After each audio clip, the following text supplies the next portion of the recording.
Daily Meditations for Advent, Preparing for Christmas.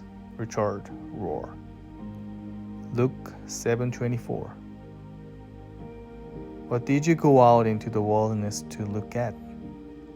A reed shaken by the wind? What you seek is what you find. Where do we look?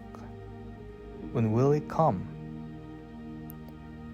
We all tend to aim for the goal instead of the journey itself.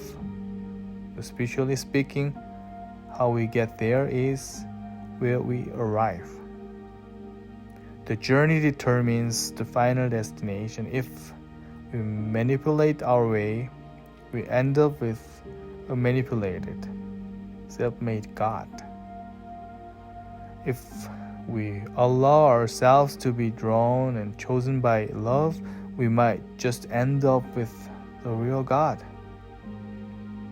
But we are all looking for quick methods and techniques to get God, almost as if God could be an ego possession, a personal trophy. Further on in this same gospel, both the Pharisees and the disciples asked Jesus, when and where will the kingdom come? Jesus says, the kingdom of God does not admit of observation. Don't believe those who say, lo here, lo there. In other words, it is not going to be easily and obviously localized like those who are looking for an answer man in the desert. Jesus warns people they will be disappointed because they are looking for the wrong thing by looking for the whole thing right now.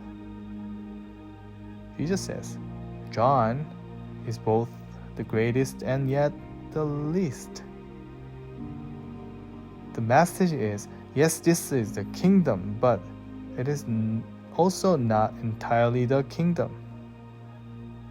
Yes, it is here, but not totally here. It is there, but not entirely there. The kingdom will never be a private ego possession of anyone.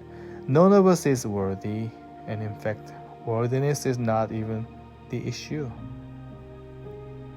Only trust. No one can say, I have it.